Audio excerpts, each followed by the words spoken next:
Hello and welcome to Media Critique Chic. Today's episode is Sincerity Always Enough? Romantic Trends in Taiwanese Dramas. I want to talk to you today about two conflicting yet linked concepts in Taiwanese romance shows: sincerity and competition. Oh, and side note, for those of you that are listening through our podcast, you might be asking yourself, why am I talking about Taiwanese dramas?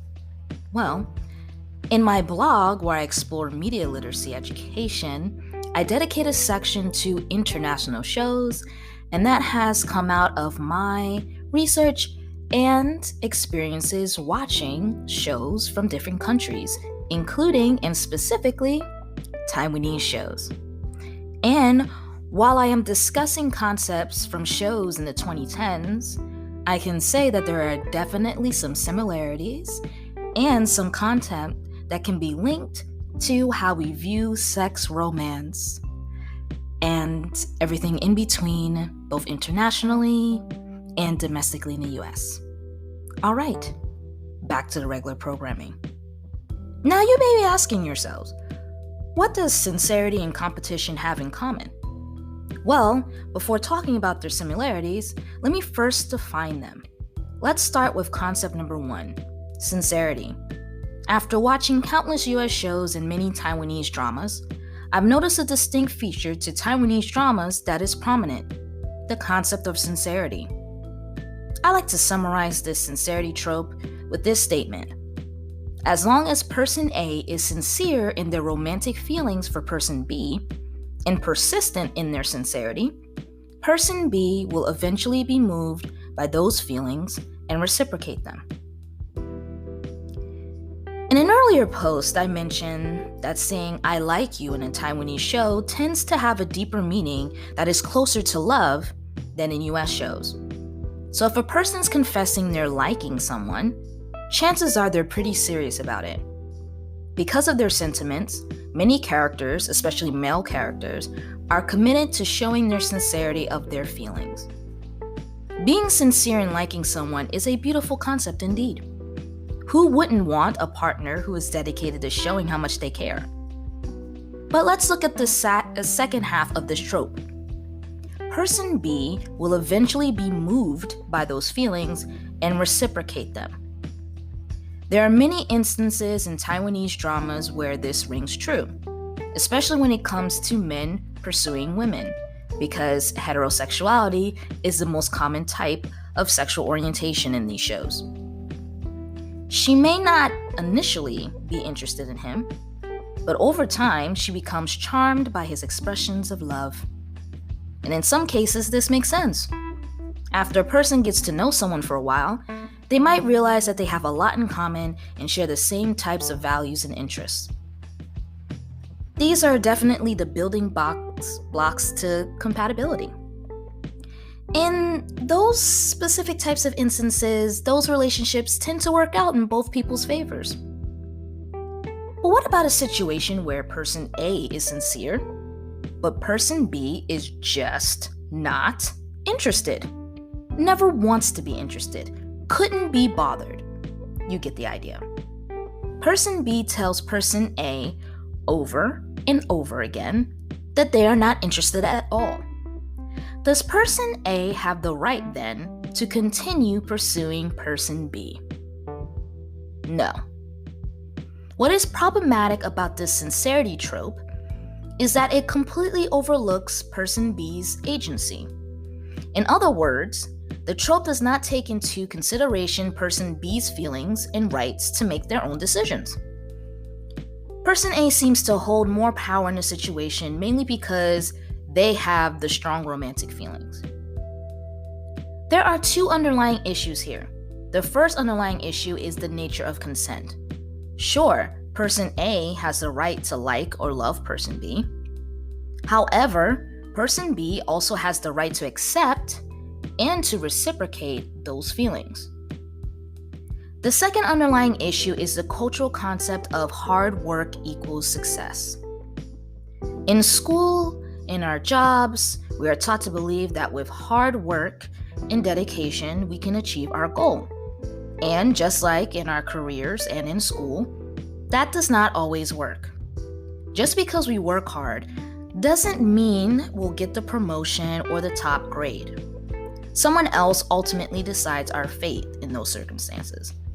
Especially in the matters of the heart, we should not overlook someone else's autonomy.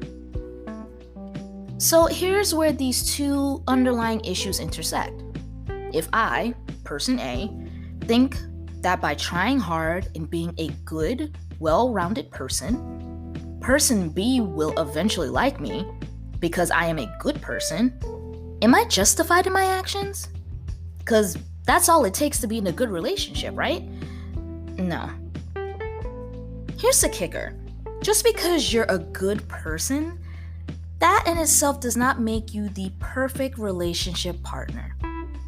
Being persistent in your sincerity also does not change things. The problem is not that you are sincere. The problem is thinking that sincerity is enough. Person B has the right to refuse to be with you, even if you are a good person. Why? Because person B is part of the presumed relationship and has the right to consent to be in that relationship. Plus, there are many reasons why two well-intentioned people don't always make a good relationship. People have different values, interests, goals, etc. If person B doesn't think person A is a good fit, for whatever reason, they might decline person A's offer. Person A could ask them why, and they could give person A a reason, which person A may or may not like. But then again, if they don't want to give person A a reason, person A should not push them to give a reason. That's the other problem. On TV, internationally in Taiwan and in the US, it may seem that persistence works, but in reality, being consistent can annoy people in the long run, and it has. Then the person you originally liked turns into an unwanted enemy. So, in the end, you can feel free to confess your feelings. Just make sure that in your confession, you ask the other person's permission to pursue those feelings. How about this for a confession? I really like you, and if you give me the chance, I would like to take the time to pursue you and show you how much I care. How does that sound? You can tweak it with some romantic synonyms if you like. Just don't forget to ask for permission. Which brings us to the next concept, number 2, competition. Typically, during the sincerity trope, another person comes into the picture who also wants person B's affections. Let's call them person C. Original, right? I know. Naturally, a competition starts between person A and person C. Before I bring it all back to person B, I would like to highlight a somewhat endearing nature of competitions in Taiwanese dramas. I like to think of it in some way as a gentleman's competition. More often than not, the two men are very cordial to each other in their endeavors. They tend to have good communication skills when it comes to expressing their feelings to the other person. They graciously acknowledge each other's existence in person B's life and how much person B means to them. They finish the conversation by saying something along the lines of, "May the best man win," because remember, still heteronormative mostly in these types of dramas. And then they stress that it is up to person B to choose the right person in the end. Examples of series include Love Cuisine, What is Love, Murphy's Law of Love, Absolute Boyfriend, and more. The people in the competition, while appearing to be civil, fair, and cordial to one another, fail to consider one important thing. Person B did not ask for this in the first place. Person A and person C may want to give person B the right to choose, but they tend to forget the fact that person B has the right to choose neither of them. The competition is so focused on someone being the best person for person B that it does not consider person B's input on what is best for person B. A prime example can be seen in the show Be With You, which aired in 2015. Major spoilers ahead if you are interested in watching the show. Alright, Sha Man Lee is forced into an uncomfortable situation where she has to choose between her ex-boyfriend, Zhao Liqi, and another suitor, He Shengde, who both have fallen in love with her. The problem is, she is not interested in either of them. She broke up with Liqi because he had problems being honest with her, and he mistakenly believed that she had feelings for Shengde. Now, after they had broken up, these two men were still actively pursuing her to the point where she had to confront them in public to back off. The fact that Man Li had to consistently tell these two men to leave her alone highlights the suppression of her agency. Fortunately, in the short run, they respected her feelings and left her alone. But unfortunately, they did not stay away for long. What happens next is a major misstep for the show, and for many similar dramas, in Taiwan and in the US included. Shengde finally wins over Man Li's heart through his persistence. Yes, he does back away momentarily, but not without his proud declaration, once again, of his sincerity for liking her. Shengde really believed that his sincerity would eventually get him a relationship with Man Li, like he was a poster boy for sincerity.